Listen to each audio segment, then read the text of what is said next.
I should have seen it coming. The way Kieran started working late every night. The way he'd flinch when I tried to hold his hand. The way he'd stare at his phone like it held the secrets of the universe. But when you're 8 months pregnant, and your ankles look like tree trunks, you tell yourself it's just stress. New baby coming. Mortgage payments. You know how it is. The morning he left, I was making breakfast. Well, trying to. Everything made me nauseous except toast, and even that was a gamble. Kieran came downstairs with a duffel bag, and I actually laughed. Going somewhere? I asked. Buttering another piece of toast I probably wouldn't eat. Nirvana, I need to tell you something. My real name is Nirvana. My hippie parents thought it was profound. Growing up, I got every joke you can imagine, but the way Kieran said it that morning, like he was announcing a death, made my stomach drop. I can't do this, he said, setting the bag by the door. I'm not ready to be a father.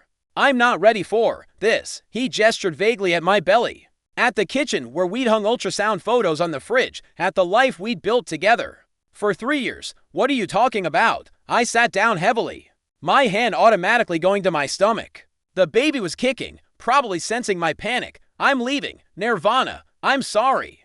But I can't pretend anymore. I don't want this baby. I don't want us. The words hit me like physical blows. I stared at him, this man I'd married, this man whose baby was literally kicking inside me right now, and I couldn't process what he was saying. You're scared, I said finally. That's normal. All fathers get scared before. I'm not scared. I'm done. He picked up his bag. I'll send for my stuff later. And just like that, he was gone. I sat there for 2 hours, staring at the door, waiting for him to come back and tell me it was some kind of sick joke. But he didn't. When I finally called my sister Velvet, I was sobbing so hard I could barely speak. What happened? She asked, and I could hear her shifting around, probably getting comfortable for a long conversation. Kieran left. I managed. He said he doesn't want the baby. He just left. Oh, honey. Her voice was so soft, so understanding. You know what? You're better off. You really are. How can you say that? I'm about to have a baby alone. Velvet, I don't know how to do this. You're the strongest person I know. You've been taking care of everyone else your whole life. Now you get to focus on just you and the baby. No deadbeat husband dragging you down. I wanted to argue, to defend Kieran, but what defense was there? He'd walked out on his pregnant wife. Maybe Velvet was right. I'm coming over, she said. We'll figure this out together. That night, Velvet helped me call our parents. Helped me cancel the couple's baby shower we'd planned for next month. Helped me move Kieran's pillow off the bed so I could sleep. She was everything I needed her to be. You don't need him, she kept saying. You're going to be an amazing mother. This baby is going to be so lucky to have you. I believed her. I had to, because if I didn't believe her, I'd have to face the truth. I was alone, terrified, and about to become a single mother to a baby whose father had abandoned us both. 3 weeks later, I went into labor.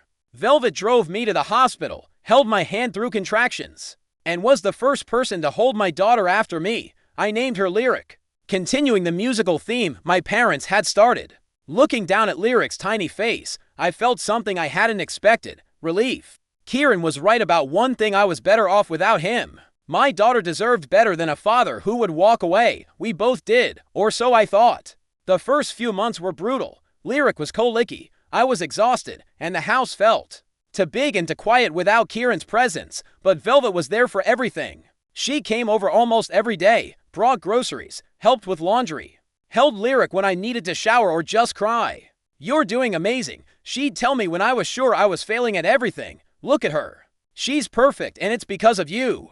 I'd started working from home doing freelance graphic design, trying to rebuild my savings account that had been depleted by medical bills and baby expenses. It was hard to concentrate with a newborn, but Velva would come over and watch Lyric while I worked. Don't worry about paying me back, she'd say when I tried to give her money for groceries or gas. Family helps family. My parents would visit once a week, usually on Sundays. They'd coo over Lyric, but I could tell they were disappointed in how things had turned out. They'd loved Kieran, thought he was good for me, and his leaving had been a shock to them too. Have you heard from him at all? Mom would ask every visit. No, Mom, and I don't want to. But he's Lyric's father. He should be contributing something. He made his choice, I'd say. Bouncing Lyric on my hip. We're fine without him, but I wasn't fine. I was drowning. The baby shower fund I'd saved up nearly $3,000 was disappearing fast. Diapers, formula, pediatrician visits, all the tiny expenses that add up to bankruptcy when you're on a single income. Velvet started staying over more often, especially on weekends. She'd bring takeout and we'd watch movies after Lyric went to sleep. It felt like old times. Like when we were kids and would have sleepovers in each other's rooms. I'm glad you're here, I told her. One night, both of us exhausted on the couch with empty Chinese food containers around us. I'm glad I can help, she said, tucking her feet under her. You've always been there for me. Remember when I had that breakdown in college? You drove 6 hours to get me. I did remember. Velvet had always been the dramatic one, the one who needed rescuing. I'd been doing it our whole lives, covering for her when she didn't do her homework, lending her money she never paid back, talking her through every crisis and heartbreak. That's what sisters do, I said. Exactly, and that's what I'm doing now. About 6 months after Lyric was born, I started noticing things. Velvet would disappear for hours at a time, claiming she was running errands. She'd gotten a new purse, expensive looking. Her nails were always perfectly done, which was weird because she'd always been broke. Got a new job, I asked one day, gesturing at her outfit. She was wearing a dress I'd seen at Nordstrom for $200. Just treating myself, she said, not meeting my eyes. I've been saving up. I didn't push it. I was too tired to push anything. Lyric was teething. I was behind on 3 design projects, and I just gotten a notice that my car insurance was going up. I didn't have the energy to wonder where my sister was getting money for designer clothes. But I should have wondered. I should have asked more questions. I should have noticed that she always seemed to know things about Kieran, like when he'd moved apartments or when he'd started working at a new company. How do you know that? I asked once when she mentioned he'd gotten a promotion. Oh, you know? Small town. People talk, except we didn't live in a small town. We lived in a city of 500,000 people, but I was too exhausted to think about it clearly. I should have noticed that she was always checking her phone, always smiling at texts she wouldn't show me. I should have noticed that she'd started wearing perfume, expensive perfume. That smelled familiar somehow, but I was grateful for her help, grateful to have someone who understood how hard it was, grateful that at least one person in my life hadn't abandoned me. So I ignored the little things that didn't add up. I ignored them until I couldn't anymore. It was a Tuesday when everything fell apart. I remember because Lyric had a pediatrician appointment, and I was rushing around trying to get everything ready. Velvet was supposed to come with me. She'd been to almost every appointment, but she'd texted that morning saying she was sick. The appointment ran late, and by the time we got home, Lyric was fussy and I was frazzled. I'd forgotten my phone at home, and when I picked it up, I saw 17 missed calls from various numbers. The first voicemail was from my neighbor, Mrs. Chen. Nirvana. Honey, I think there's been a mistake. There's a man at your house saying he lives there, and he's with a woman who looks just like you. I didn't want to call the police without checking with you first. My blood went cold. The second voicemail was from my mail carrier. Hi, this is Jerry from the Postal Service. I tried to deliver a package today, but the woman who answered the door wasn't you. She said she was your sister and that you'd moved out. I wanted to confirm before I leave packages with her. I stood in my kitchen, holding my phone with shaking hands, listening to message after message from people who'd seen Kieran and Velvet at my house, together, acting like they lived there. I called Velvet. It went straight to voicemail. I called again and again. Finally, she picked up. Hey, what's up? I'm still not feeling great. Where are you? I asked, my voice deadly calm. Home. In bed. Why? Which home? Velvet. Long pause. What do you mean? I mean, are you in bed at your apartment? Or are you in bed at my house with my husband? I heard her sharp intake of breath. Nirvana. I don't. I was surprised by how steady my voice was. Just don't. I'm coming over. I drove to my own house with Lyric strapped in the back seat, my hands gripping the steering wheel so tight my knuckles were white. I kept telling myself there was an explanation.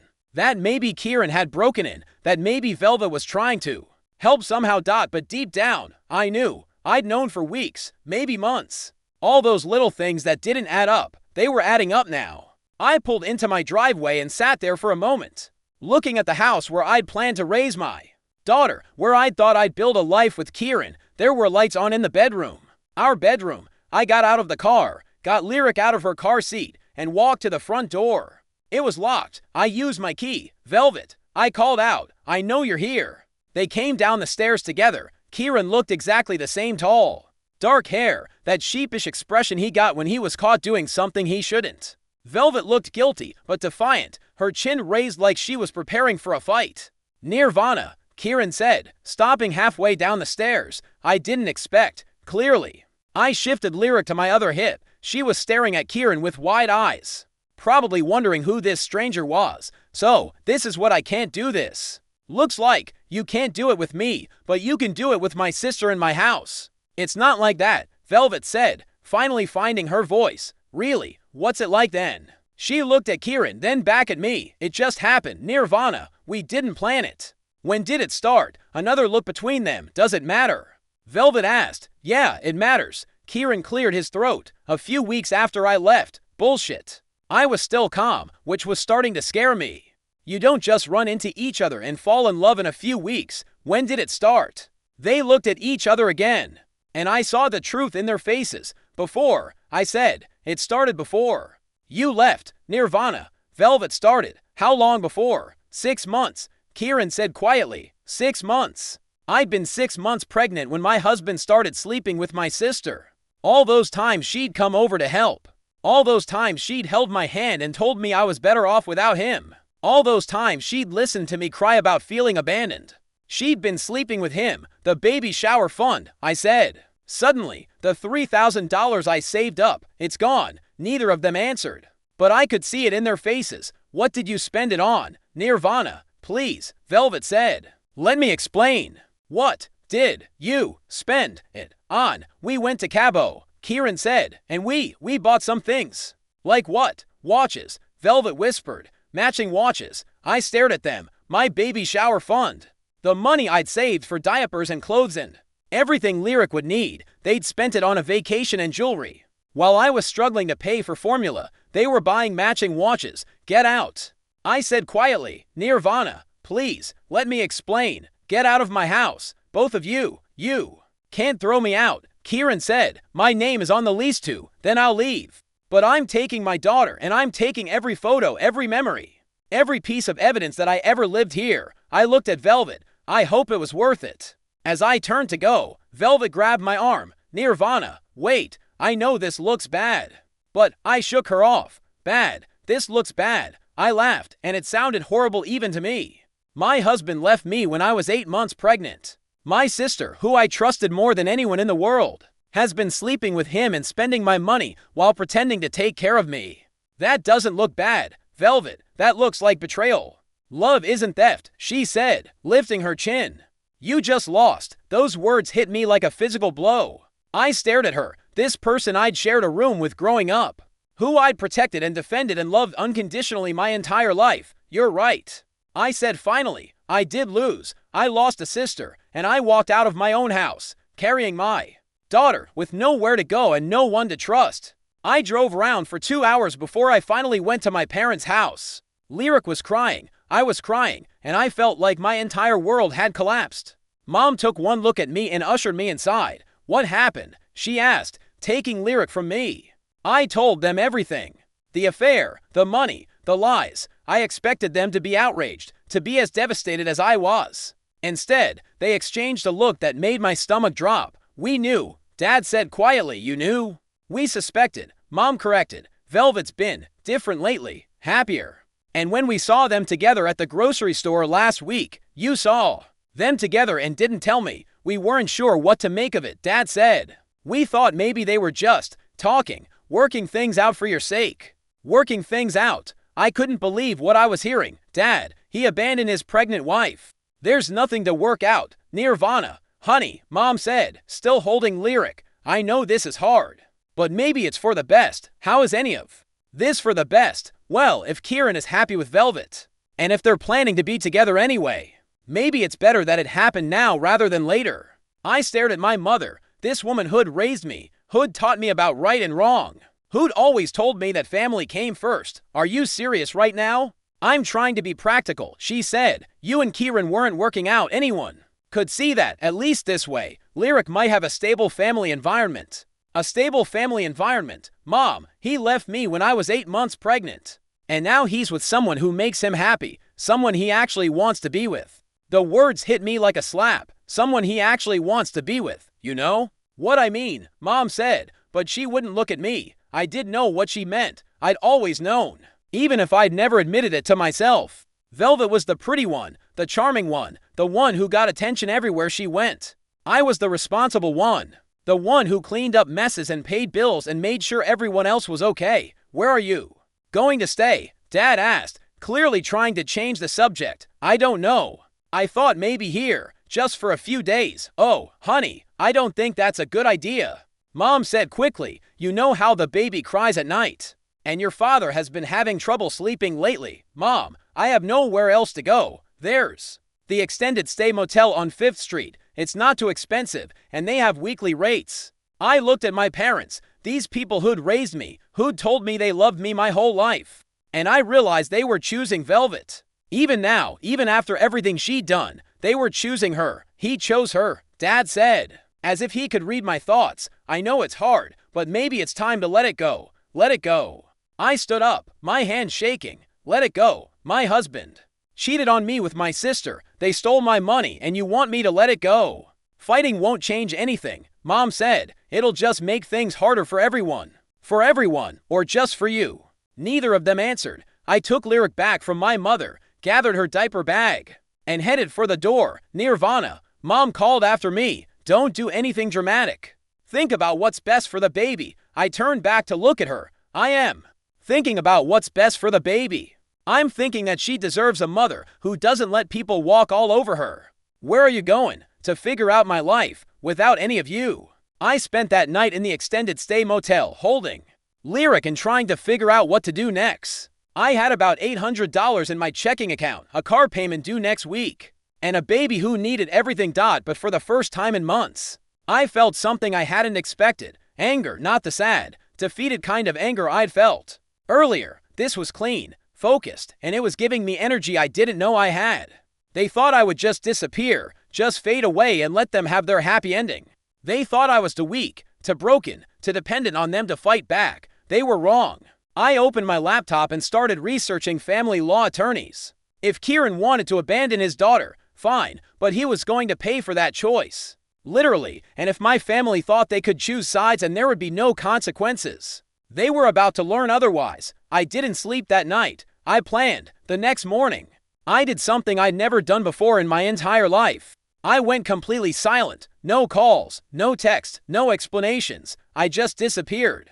I found a small apartment across town, paid the deposit with my last credit card, and moved in with nothing but Lyric's things and a suitcase of clothes. I didn't tell anyone where I was going. I just vanished. The calls started immediately. First from Velvet, then from my parents, then from Kieran. I let them all go to voicemail and deleted them without listening. I changed my phone number and gave the new one only to my lawyer, my new pediatrician, and my boss. I threw myself into work like never before. I took on every project I could find, working late into the night after Lyric went to sleep. I was designing logos for startups, creating marketing materials for small businesses, taking on any freelance work that would pay me. I was exhausted, but I was also making money. More importantly, I was building a paper trail. Every email, every invoice, every contract went into a folder labeled Financial Independence. I was documenting everything: my income, my expenses, my ability to provide for my daughter without help from anyone. 2 weeks into my silence, Mrs. Chen knocked on my door at the old house. I wasn't there, obviously, but she told me later that Velvet had answered, pretending to be me again. I know you're not Nirvana, Mrs. Chen had said. I've lived next to that girl for 3 years. Where is she? She moved out, Velvet had said. I'm taking care of the house now. Taking care of it or living in it. What's the difference? Mrs. Chen had called my old number and left a message. I don't know what's going on, honey, but that sister of yours is acting like she owns your house. Just thought you should know. I did know. I also knew that the lease was in both Kieran's and my name, which meant I was still legally responsible for the rent. So I called the landlord and explained the situation. I need to be removed from the lease, I said. I'll need both tenants to sign off on that. He said, what if I document that I've been constructively evicted? There was a pause. Are you saying your husband kicked you out? I'm saying my husband moved his girlfriend into our apartment while I was living there with our infant daughter, making it impossible for me to remain. Well, that's definitely grounds for breaking the lease on your end. But I'll need documentation. I had documentation. I had Mrs. Chen's statement. I had the voicemails from neighbors. I had bank records showing that money had been taken from my account for rent on an apartment I wasn't living in. 3 weeks later, I got a call from Kieran. Nirvana, you need to call me back. The landlord is trying to kick us out. I didn't call him back. Nirvana, this is serious. He says you're claiming we forced you out. That's not what happened. Still didn't call back, okay? Fine, be childish. But this affects Lyric too. If we get evicted, it'll be on your credit report too.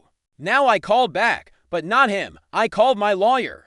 Can they put an eviction on my credit if I was constructively evicted? Not if we can prove you were forced out, she said, and from what you've told me, we can definitely prove that. Good. Also, I want to file for child support. Are you ready for that? It means he'll have visitation rights. I looked at Lyric, who was playing with blocks on the floor. She was almost a year old now, walking and babbling and starting to look like a real person instead of just a baby. She had Kieran's dark hair and my stubborn chin. He's her father, I said. If he wants to be in her life, he needs to support her. If he doesn't want to be in her life, he still needs to support her. Understood. I'll file the paperwork. A month later, Kieran and Velvet were served with eviction papers. They'd been living in my apartment for 3 months without paying rent, apparently thinking I'd keep paying it from wherever I was. They were wrong. They had to move in with my parents, which I found out from my lawyer, who'd heard it from Kieran's lawyer, who'd mentioned it in passing. The thought of my parents dealing with both of them in their small house made me smile for the first time in months. 2 months later, Kieran was served with child support papers. He requested visitation, which meant I had to break my silence and communicate with him, but only through lawyers. He wanted every other weekend and one night during the week. I countered with supervised visits until he could prove he was stable. He was unemployed, living with his girlfriend in her parents' house, and hadn't seen his daughter in 6 months. We settled on supervised visits twice a month, with him paying for the supervisor. The first visit was awkward. Lyric didn't remember him, and he didn't seem to know what to do with her. He'd brought a teddy bear that was too advanced for her age, and kept trying to get her to say, "Daddy, she's not going to remember you." I told him afterward, "You left when she was born." "I know," he said quietly. "I made a mistake." "Yes, you did. I want to fix it." "You can't fix it. You can only do better going forward." He nodded, but I could see in his eyes that he still didn't really understand what he'd done. He thought this was about him, about his feelings, about his regrets. It wasn't about him at all. It was about the daughter he'd abandoned, the money he'd stolen, the trust he'd broken.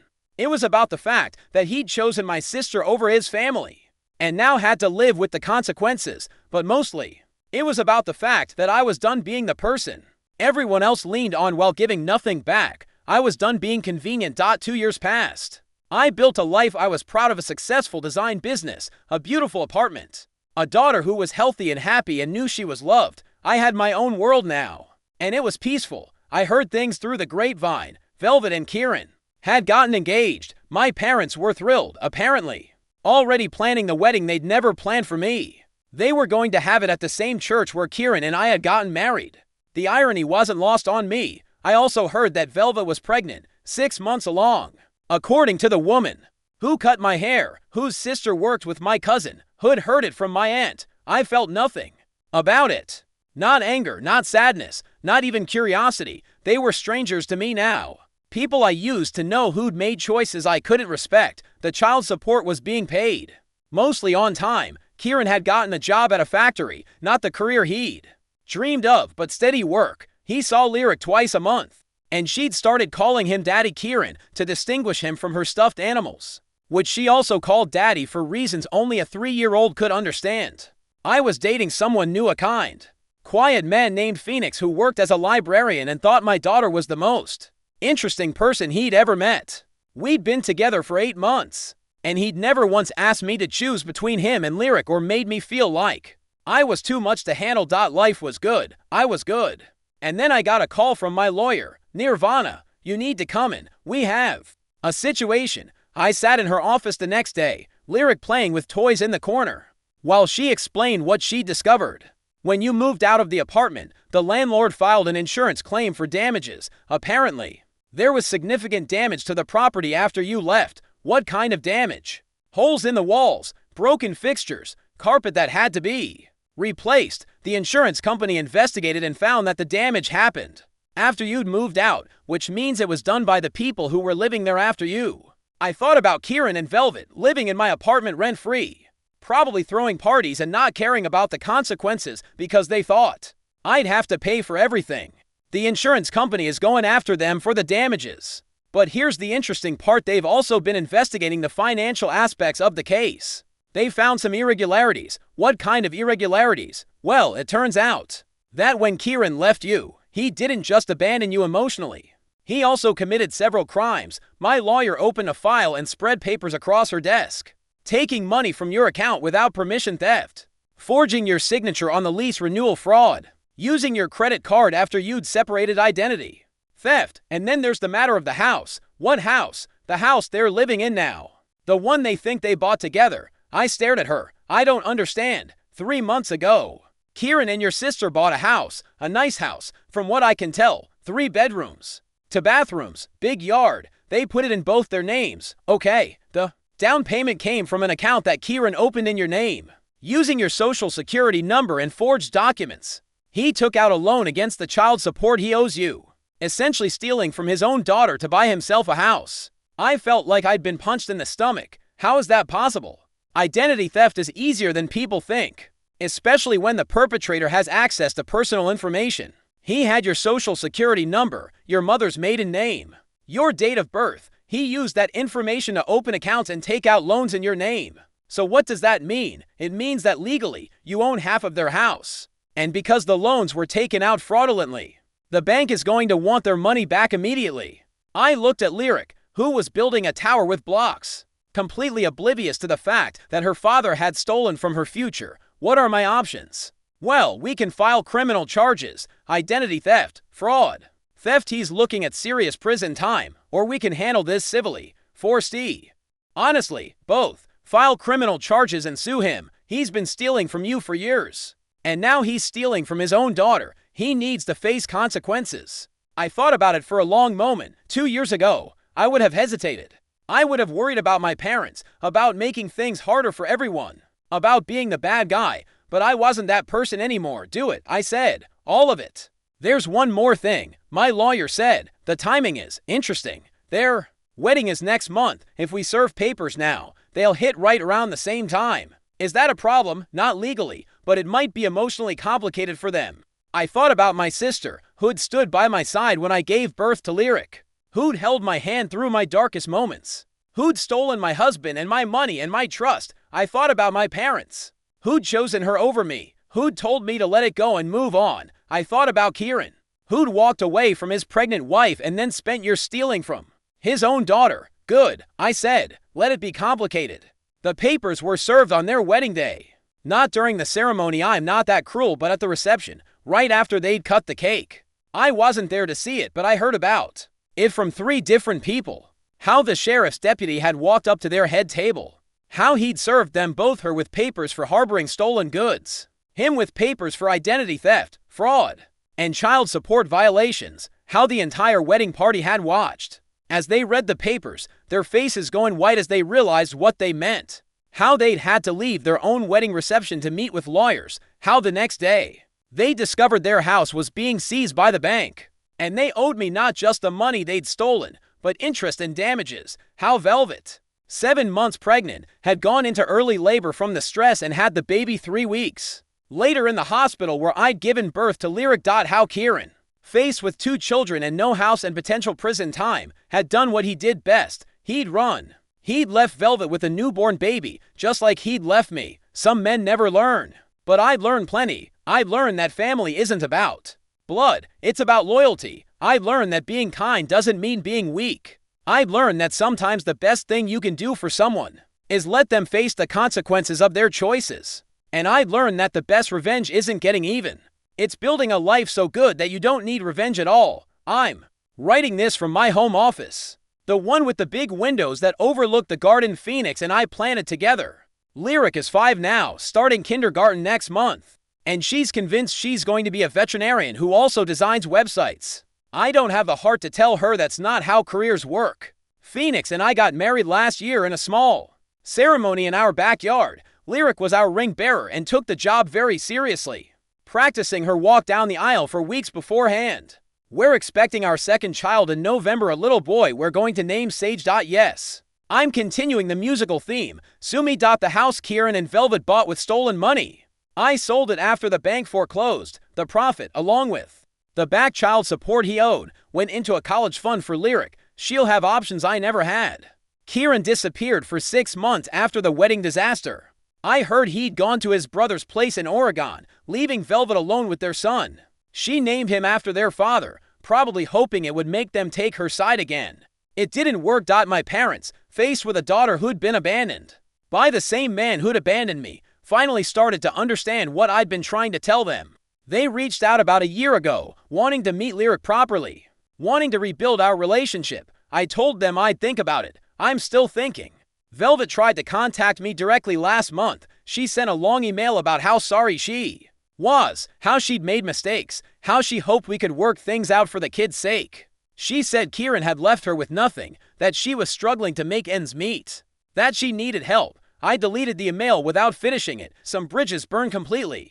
And that's okay. Not every relationship can be salvaged, and not every person deserves unlimited chances to hurt you. Kieran came back eventually, of course. He's living in a studio apartment downtown, working the jobs to pay child support for 2 children he rarely sees. He asked if he could have Lyric for Christmas this year. I said no. Not because I'm cruel, but because consistency matters. He sees her twice a month, as agreed. He doesn't get to play daddy when it's convenient and disappear when it's not. Lyric asks about him sometimes, about why he doesn't live with us, why she has a different last name than him, why some of her friends have daddies who live at home and hers doesn't. I tell her the truth, in age-appropriate ways, that some people aren't ready to be parents when they become parents. That love isn't just a feeling, it's a choice you make every day, that her daddy loves her.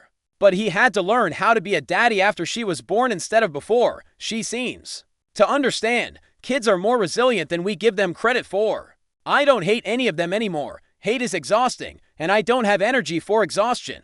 I have a business to run, a daughter to raise, a husband who actually wants to be married to me, and a baby on the way. My life is full of people who choose me every day, just like I choose them. That's what I wanted all along. I just didn't know it at the time. Sometimes people ask me if I regret how I handled everything, if I wish I'd been more forgiving, more understanding, more willing to work things out. The answer is no. I regret that it happened at all. I regret that my daughter has to grow up with a father who abandoned her. I regret that I wasted years of my life on people who didn't value me, but I don't regret standing up for myself. I don't regret setting boundaries. I don't regret choosing my own peace over their comfort. I don't regret learning that I was stronger than I thought I was, and I definitely don't regret that moment at their wedding reception, when they realized their actions had consequences. Some people call that petty. I call it justice, but mostly I call it the end of a chapter I'm glad to have closed. Phoenix is calling me for dinner. Lyric is helping him make her favorite pasta, and she's probably getting more flour on herself than in the bowl. Our little family of 3, soon to be 4, is exactly what I always wanted. It just didn't look anything like what I thought it would, and that's okay. The best things in life rarely do.